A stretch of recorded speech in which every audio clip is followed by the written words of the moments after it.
personal best. A quick thank you to the T5 peeps. Bob the Dragon, Datamagnet, Cat Crab Lobster, Duck Machine, Try Again 95, Astraya the Dreamer, Mezec, Budic Joel, Germanchemist, Casper Arnholtz, and Chaos to Must. Thank you very much. Hyperinflation, written by Calamity Comet. It was the fourth jumper, the standard. An accountant, well, liked in his office, who had hurled himself from the 30th floor. The gravity nets near the base of the tower had stopped his fall, of course, though the ground floor security had immediately detained the unfortunate accountant. Officers with law enforcement stamps on their shells had trundled through the office that day, shaking their eye stalks in exasperation. One of these days, someone is going to slip through the nets if administration doesn't up their strength, an officer had exclaimed near the entrance just this morning. Hanook could do nothing but exhale through his mandibles and shake his eye stalks in agreement. It had only been 5 days since the first run of the banks, but the human situation already occupied all of Hanook's professional attention. He entered his office from the lift and tapped the floor panel with a claw on his forefoot twice in quick repetition. The wall across from him became a vid screen. It was playing a news report on the Economy and Good Governance channel. Despite the protests, the Minister of the Economy of the Markets have spoken. Galactic credit ratings are falling like stones, while the value of the human currency continues to rise.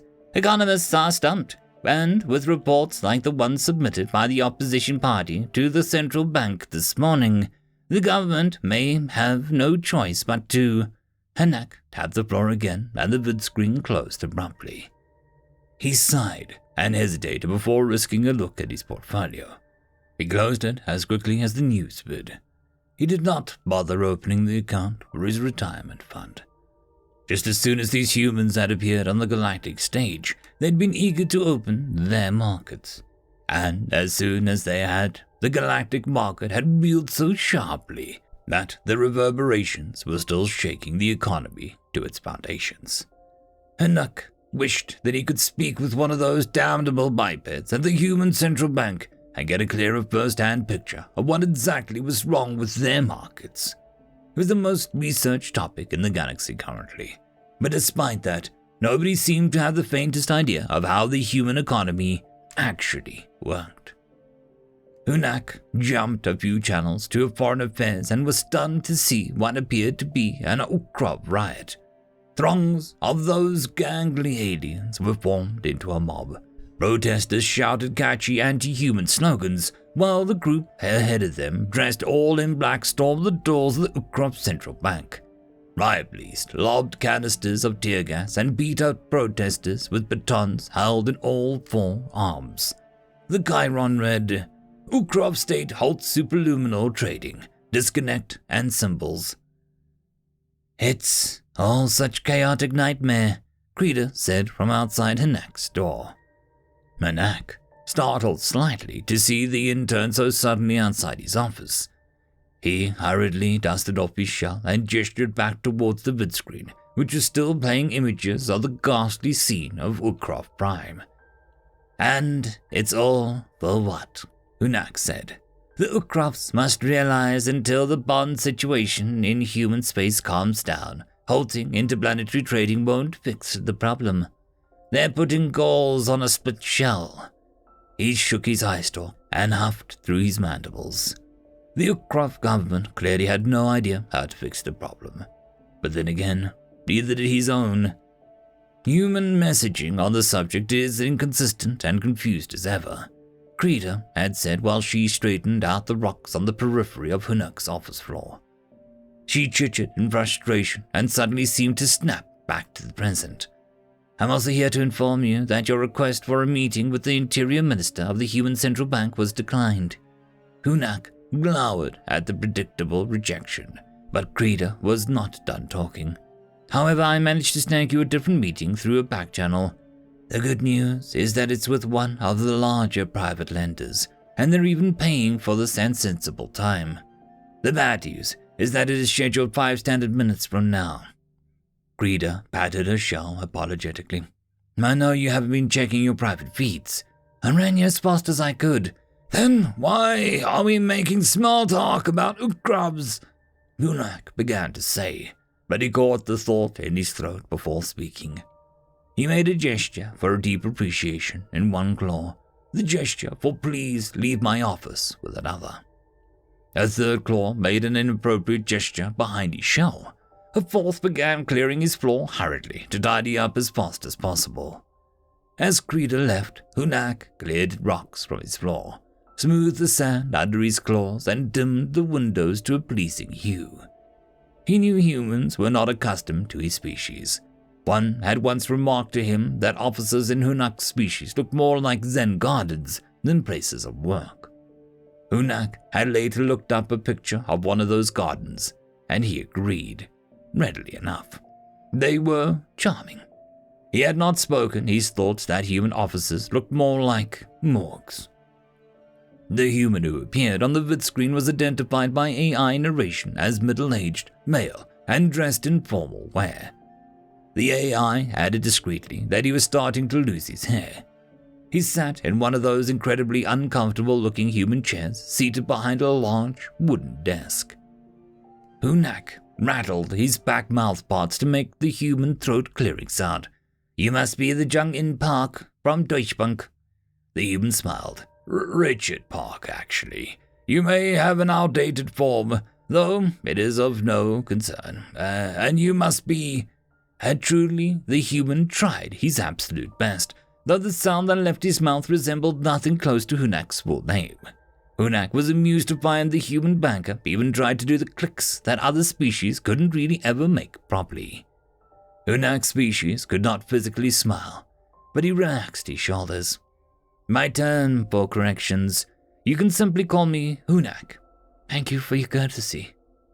He and the human exchanged formalities a bit longer, and then got into the more technical details. Above all, Hunak hoped this call would finally clear up some of the confusion.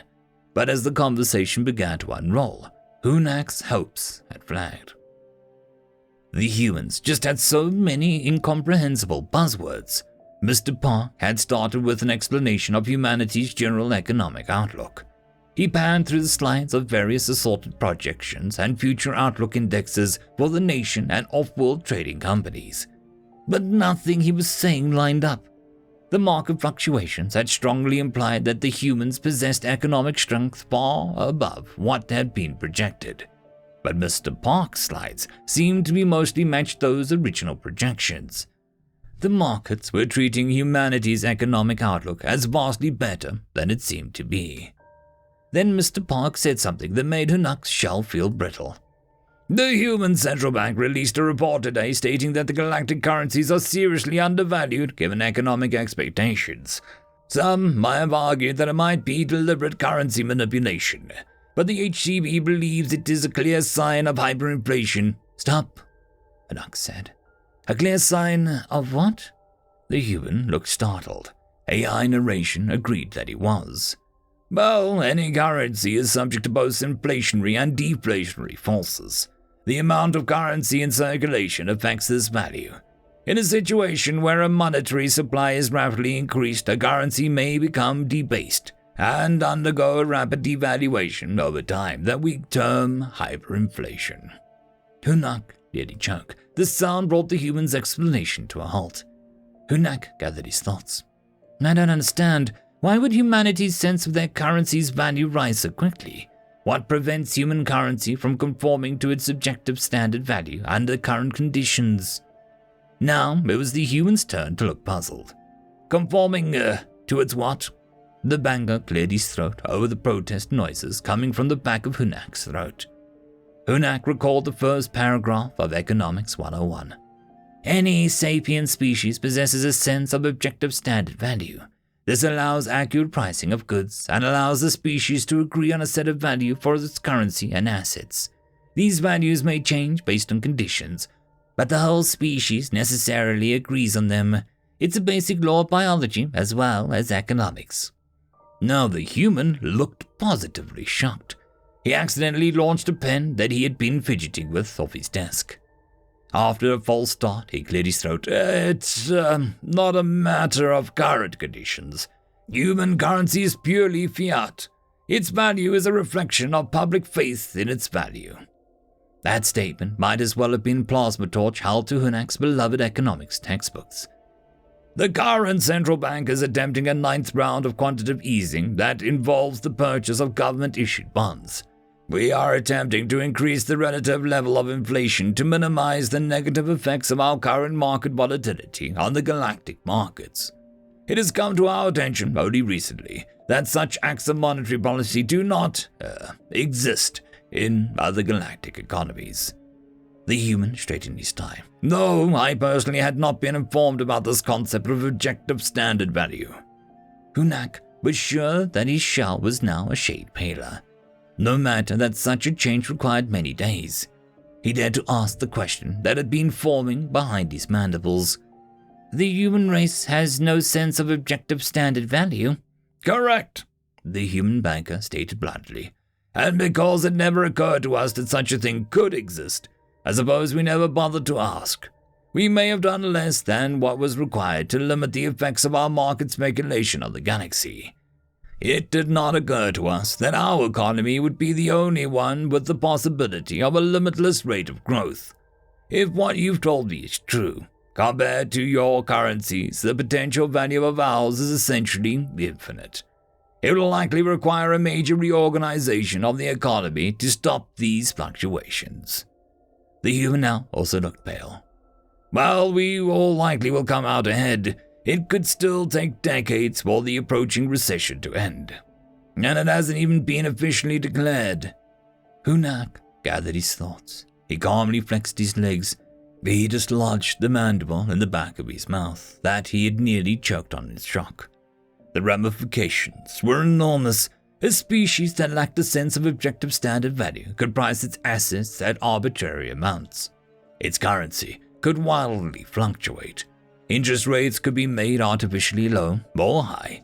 Canny human traders who realized galactic economies could not do these things could take advantage of them.